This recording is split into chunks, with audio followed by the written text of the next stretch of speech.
Welcome to part 2 of Painting a Self-Portrait from Life. I'm Tara Junot, and in this video, we are going to be completing our self-portrait from life. In part 1, we completed a small toned graphite drawing, and then we enlarged that drawing using the grid method. We then worked up the larger drawing with neutral colored washes of acrylic paint and white chalk. In this video, we'll be transferring our drawing that we completed in part 1 onto the painting panel. Then we'll be completing an acrylic underpainting and finishing off the painting using a limited palette of oil colors. This is where we left off with our drawing. We're now going to be transferring this drawing onto our painting panel. The painting panel has been toned with a light, warm acrylic wash that I let dry for several days before doing the transfer. It's important that this toned wash is completely dry before you transfer your drawing onto it. I'm going to be using some newsprint and painting on it with a mixture of honey and charcoal from doing charcoal drawings. Let me show you here. Pardon me, my dog is hunting squirrels. I make a ton of charcoal just from sharpening my charcoal. In a small container, I'm mixing about a teaspoon of honey, and then I'm adding the charcoal. Add the water very gradually, stirring as you go. The honey will reduce the amount of dust that's made. I'm then going to paint this onto one side of some newsprint and let the newsprint dry. Now that the paper is dry, I'm going to take a piece of paper towel and just rub it around so that's going to spread it out more uniformly and also get off any little bits that might clump onto your canvas. I'm going to tape it to the panel and then basically use a 5H pencil and a bamboo skewer to scratch and poke the image to transfer it onto the painting panel. And this will leave a really faint line that I'll then go over in pencil and I'll wipe it off. The charcoal leaves very little residue. You can rub graphite on the back, but you'll find it gets into the paint layers and makes it really kind of dark and messy. I'm just going to be doing a wash in acrylic. I have my canvas set up to the mirror so that I can do some quick comparisons if I need to, and I also have my grisaille steady here to work from as well. I'm using burnt sienna, ivory black, titanium white, warm white, and ultra matte medium for my underpainting. I'm using thin, semi-transparent washes to build up my layers. I don't want this underpainting to be too detailed, and I want to keep my washes in a narrow value range, meaning I don't want the lights to be too light or my darks to be too dark. I find when I'm working on a self-portrait, the likeness sort of moves around, and I don't really worry too much about a likeness. I have to be honest, I don't really focus on it. My main intention is always to make a beautiful painting. So sometimes I'll start thinking about someone and I'll start incorporating that person's face into what I'm painting, and I have to sort of veer my thoughts back onto painting my own face. Feel free to take as many liberties as you want with your own appearance. You're really doing this to please yourself. You know, who cares if it doesn't look like you or if you flattered yourself? Like, go for it. It's your world. If you want a different eye color, if you want to flatter yourself a bit, or, whatever you want to do, go for it. This is pretty risk-free. All right, here is my underpainting. Came out a bit more detailed than I was intending, but there was definitely some things I wanted to work out before I started on the oils. I'm going to be working with a limited palette, and all that's going to contain is titanium white. I'm just going to put 2 piles on there. Yellow ochre, ivory black, burnt sienna, Terra Rosa, a little bit of alizarin crimson, and cobalt blue. I'm just putting a little bit of cobalt blue in because it's mostly for the background. So the first thing I'm going to do is I'm actually going to do the roses, and I need to get them in because it is getting to the end of the season for the roses, and they're not going to be around for very much longer. So I've got to get these in before the flowers die for the season. So I'm going to be putting on a very thin layer of walnut oil onto my underpainting. Now, the next part of this process is really the whole point behind doing this self portrait. Now, doing a self portrait can be a great stress free way to experiment. And for me, this is the experimental part of doing this self portrait. And that is working with a very limited palette. I have just 5 colors plus black and white. And I've never worked in such a limited palette before, so this is going to be really exciting. I can't wait to see how I can push each one of these colors to their limit. Note that I don't have a bright yellow or red to work with, and that is going to be the very challenging part I'm laying out for myself. I rely very heavily on my bright cadmium colors, and you can easily fix a color that you've made too muddy if you've got your cadmiums, because they will just power through and brighten up a lot of color mixtures. But just working with these fairly neutral colors is going to be a challenge, and I'm excited to see what I'm going to gain from this and how the painting is going to turn out. The color that I'm missing the most right now is my cadmium yellow. I would love a little bit of cad yellow to punch up the peach tones of this rose, but I'm going to have to work within the parameters that I've set out. I'm using the edge of this synthetic flat brush to place the edges of the rose petals in. The flat edge will give them a nice crisp line.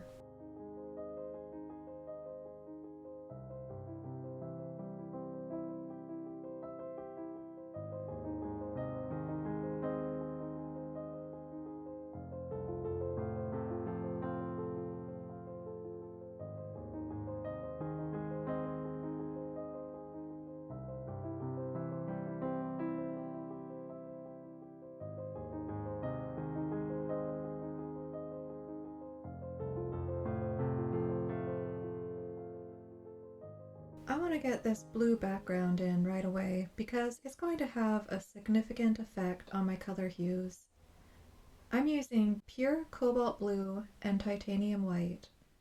I chose cobalt blue because of its cool tone and its opacity. You're probably going to see a lot of hat in these shots. It's a very tight spot, and trying to film while painting was a challenge. Add in a large brim hat, and you get a lot of hat shots.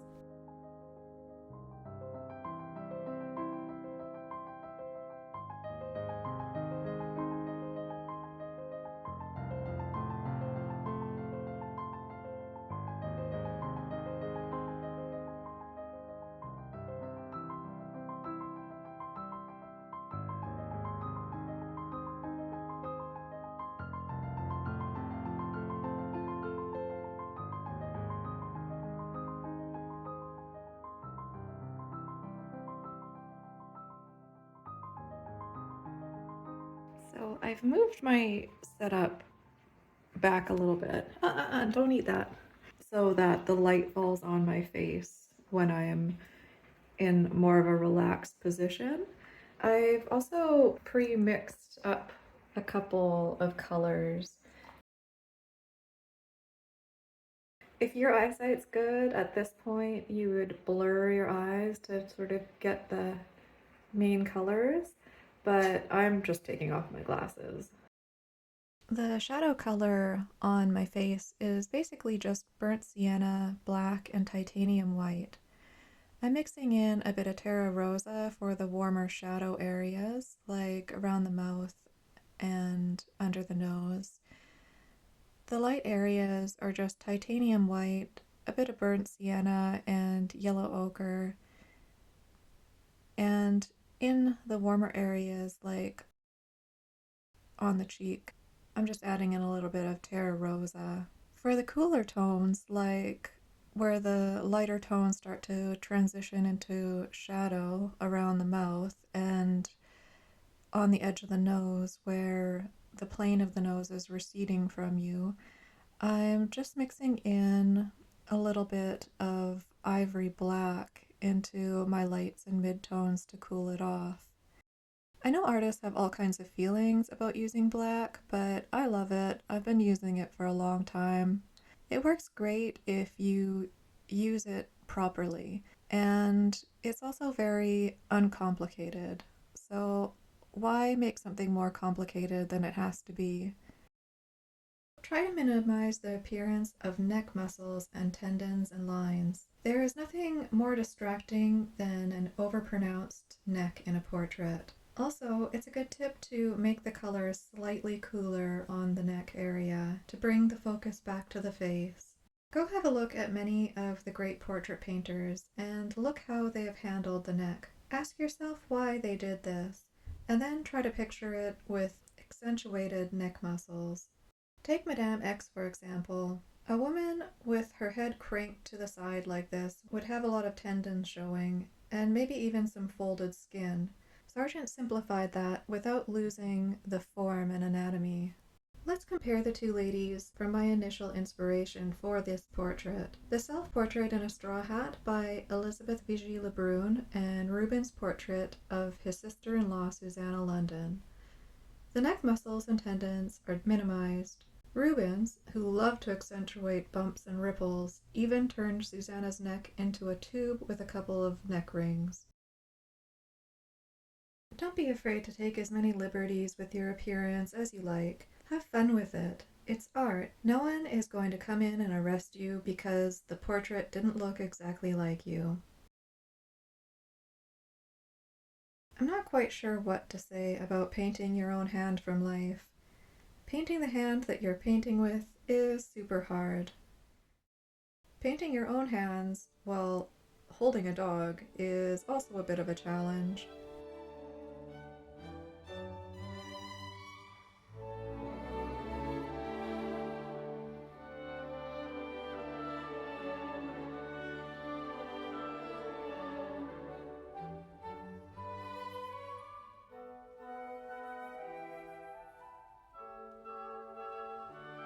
I'm going to be working on this white shirt today, and to start, I'm just going to be rubbing it down with a little bit of walnut oil to make my paint glide smoothly over it. I'm also going to be using this underpainting a lot in the paint process. Having the oil will also keep my top paint layer somewhat transparent and let these warm tones come through.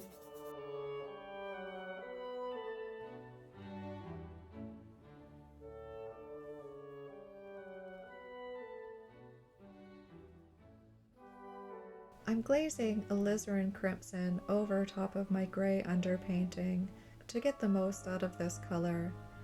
It's a very transparent color, so it works really well for this purpose. Now I'm starting to work on bits of the sweater, and I'm not oiling in for the sweater. I'm just going in dry and sort of marking around to try to mimic its kind of woolly texture and appearance. I moved the line of the raspberry shirt down a little bit using some Terra Rosa to cover the black. Terra Rosa is a very opaque color, meaning it has a lot of covering power.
I'm trying to paint this with my right hand because I'm trying to hold the left hand still while I paint it from life. So it's pretty challenging.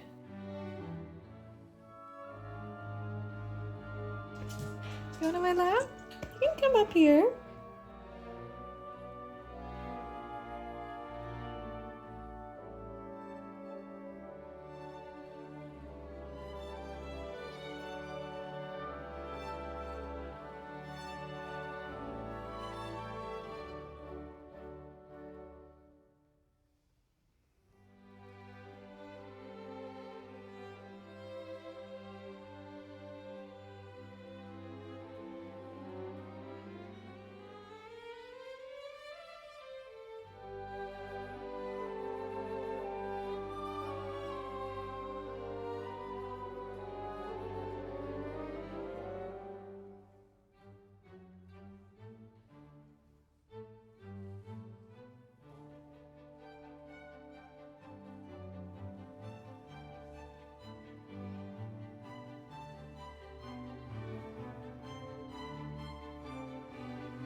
I don't want to leave any hard edges on the hand that's receding into the shadows, so I'm just kind of gradually changing the color.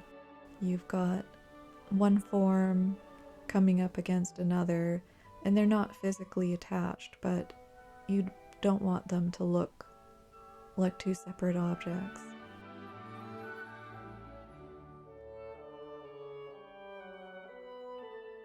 I'm spreading another thin layer of walnut oil onto the face now that it's dry. I'm going to be going over the first paint layer, so this is my second and final layer of oil paint. I'm enhancing the forms and increasing the saturation of the paint colors, meaning giving them a little bit more color on my second pass in areas where it's needed. I'm not doing much work with the shadow areas of the upper face. I feel like I did the majority of that work in the first pass. When something's in shadow, it's just reflecting less color saturation than you would get in the light. I'm comfortable just leaving that, and I'm just going to enhance the eyelashes and eyebrows a little bit later on. I've really been enjoying working with this limited palette. It makes mixing colors so much simpler. It takes so much less effort to match colors that have dried. Overall, having a limited palette ensured that the painting harmonizes really well, and color mixing and matching was also a lot easier. It was a bit difficult to get some of the brighter colors I was hoping to get at the line of the mouth. I'm using Terra Rosa, alizarin crimson, and titanium white for the mouth, and adding a bit of black instead of white for the shadow areas. In some of the lighter areas, I did add a little bit of yellow ochre just to make it a bit more peach.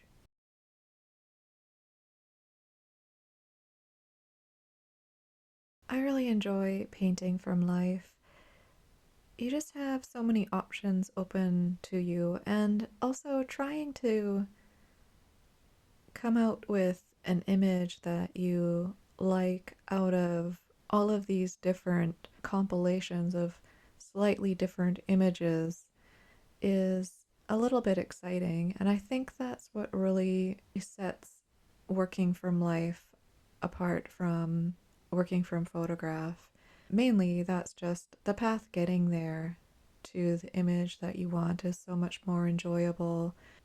You have a lot of options to choose from when you work from life because you're not just working with a static image. The image in front of you is constantly changing.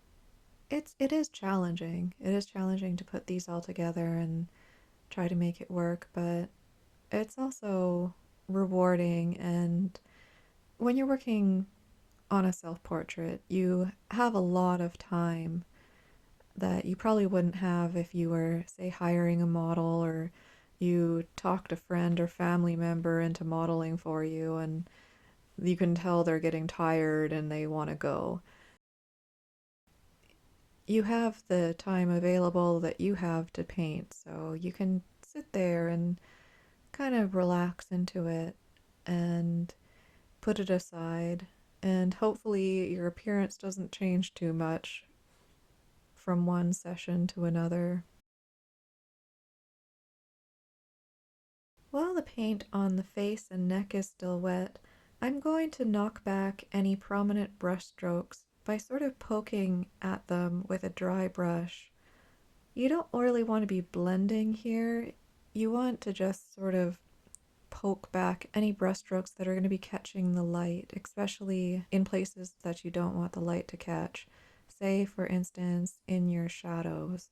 So you can actually see here I'm taking a palette knife and I'm scraping away the paint where I changed my jawline. So I don't want that old line of paint catching on light that happens to be bouncing off of the surface.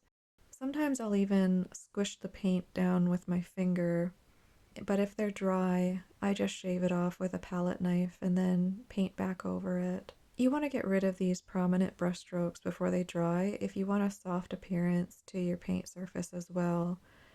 If you decide to leave brush strokes showing on your work, it should be purposeful.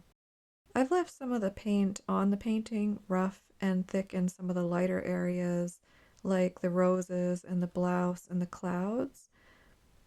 Building up your highlights like this can give the painting surface interest and help create a sense of three-dimensionality. For the process of this painting, I haven't been using paint solvent, meaning like odorless mineral spirits or turpentine.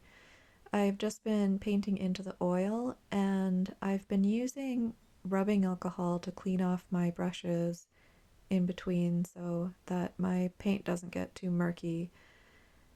But I've come to a stage where I want to have some sort of finishing brush strokes and I want them to be a bit more smooth and noticeable. So at this point, I'm adding a little bit of mineral spirits into my paint layer with a little bit of oil just to go over and create some more prominent brush strokes in the hair as well as the eyelashes and eyebrows.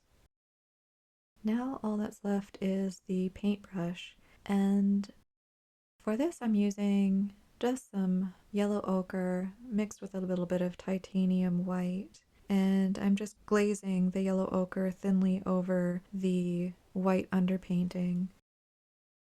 I'm adding a little bit of black and terra rosa in the shadow that's turning away from the light. So here it is. I think I'm gonna call this one done, and I've really enjoyed working on it. It's been a pleasure. This has been really relaxing, and it's been a great way to experiment with using a limited palette, which was also a really great experience. And it hasn't been varnished yet, so there is a little bit of sinking in, especially in the dark areas. It will be many months before I can actually varnish this because I glazed with alizarin crimson, and that just takes forever to dry. Thank you so much for joining me for this video. I hope you enjoyed watching the process of doing a self-portrait from life, and I really hope that something in this video spoke to you and maybe inspired you to go do a self-portrait from life of your own. And if you do happen to do that, you can put it in the comments below. I'd absolutely love to see it.